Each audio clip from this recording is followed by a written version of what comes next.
করতে চলেছে। শিক্ষামন্ত্রক জানিয়েছে 2030 সালের মধ্যে প্রাক প্রাথমিক থেকে মাধ্যমিক স্তর পর্যন্ত 100% স্কুলে ভর্তির হার অর্জনের জন্য জাতীয় শিক্ষানীতির লক্ষ্য পূরণে এই পদক্ষেপ সাহায্য করবে। আগামীকাল পবিত্র ঈদ উল ফিতর।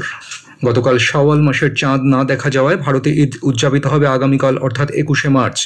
নাখোদা মসজিদের তরফে গত রাতে কথা জানানো হয়েছে। প্রধানমন্ত্রী নরেন্দ্র মোদী 29শে মার্চ রবিবার আকাশবাণীতে মন কি বাত অনুষ্ঠানে দেশ বিদেশের মানুষের সঙ্গে তাঁর চিন্তাভাবনা ভাগ করে নেবেন। এটি হবে মাসিক এই বেতার অনুষ্ঠানের 132তম পর্ব। আকাশবাণী ও দূরদর্শনের সবকটি চ্যানেলে সকাল 11টা থেকে এই অনুষ্ঠান শোনা যাবে। খবর শুনছেন আকাশবাণী থেকে।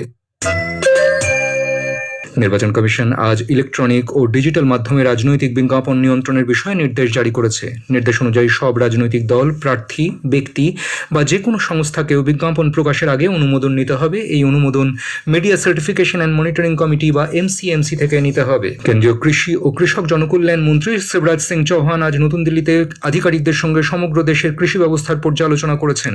বিভিন্ন রাজ্যে অসময়ে বৃষ্টিপাত ও শিলাবৃষ্টির কারণে শস্যের ক্ষতির বিষয় নিয়ে বৈঠকে আলোচনা হয়। সমাজ মাধ্যমের এক বার্তায় শ্রী চৌহান বর্তমান সমস্যাগুলি খতিয়ে দেখতে দ্রুত সমাধানের জন্য জরুরি ব্যবস্থা নেওয়ার কথা বলেছেন।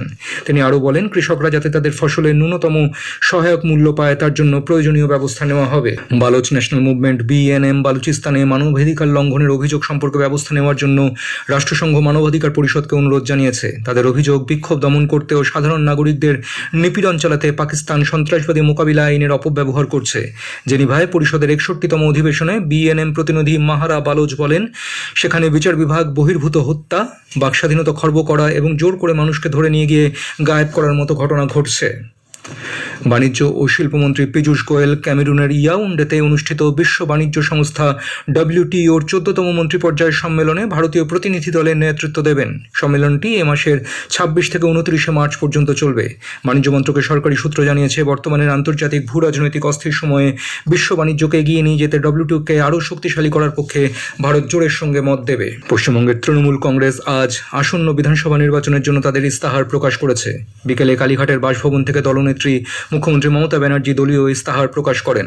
দলের সর্বভারতীয় সাধারণ সম্পাদক অভিষেক বন্দ্যোপাধ্যায় ও সভাপতি সুব্রত বক্সী সাংবাদিক বৈঠকে উপস্থিত ছিলেন।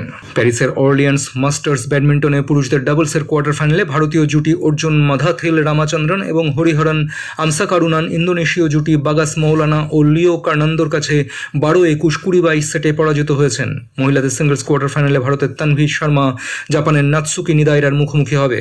অন্যদিকে ভারতের মালবিকা বানসাদ স্বদেশীয় ঈশা রানী বড়ুয়ার বিরুদ্ধে খেলবেন। পাকিস্তান হকি ফেডারেশন জানিয়েছে, রাজনৈতিক উত্তেজনার প্রেক্ষিতে আসন্ন পুরুষদের হকি বিশ্বকাপে ভারতের সঙ্গে খেলার বিষয়ে তারা পাকিস্তান সরকারের নির্দেশ অনুসরণ করবে। ফেডারেশন চলতি মাসের শেষের দিকে কমিটির বৈঠকে বিষয়টি নিয়ে আলোচনা করবে।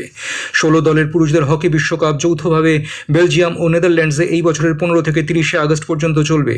ডি গ্রুপের খেলায় আগামী 19শে আগস্ট পাকিস্তান ভারতের মুখোমুখি হবে। অরুণাচল প্রদেশের ইউপিয়াতে আগামী 25শে মার্চ থেকে অনূর্ধ্ব 23 ত্রিদেশীয় আন্তর্জাতিক ফুটবল প্রতিযোগিতা অনুষ্ঠিত হবে। ভারত, ভুটান, তাজিকিস্তান এই 3 দেশ প্রতিযোগিতায় অংশ নেবে। ভারতের কিংবদন্তি ফুটবলার সুনীল ছেত্রী এই প্রতিযোগিতার উদ্বোধন করবেন। শেষ করার আগে খবরের বিশেষ কিছু অংশ আর একবার। সরকার আজ আশ্বস্ত করে জানিয়েছে, দেশে পর্যাপ্ত জ্বালানি তেল মজুত আছে এবং সব তেল পরিশোধনাগারগুলি তার সর্বোচ্চ ক্ষমতায় কাজ করছে। বিদেশ মন্ত্রকের মুখপাত্র রণধীর জয়সওয়াল বলেছেন, আর্মেনিয়া, আজারবাইজানের মধ্য দিয়ে 284 জন তীর্থযাত্রী সহ 919 জন ভারতীয়কে নিরাপদে সরিয়ে আনা হয়েছে। বৈদ্যুতিন ও ডিজিটাল মাধ্যমে রাজনৈতিক বিজ্ঞাপনের লক্ষ্যে নির্বাচন কমিশন একটি নির্দেশ জারি করেছে। প্যারিসের অর্লিয়ান্স মাস্টার্স ব্যাডমিন্টনে মহিলাদের সিঙ্গলস কোয়ার্টার ফাইনালে ভারতের তানভি শর্মা জাপানের নাতসুকি নিদাইরার মুখোমুখি হবেন। খবর শেষ হলো। পরবর্তী খবর শুনবেন স্থানীয় সংবাদ 7:50 মিনিটে।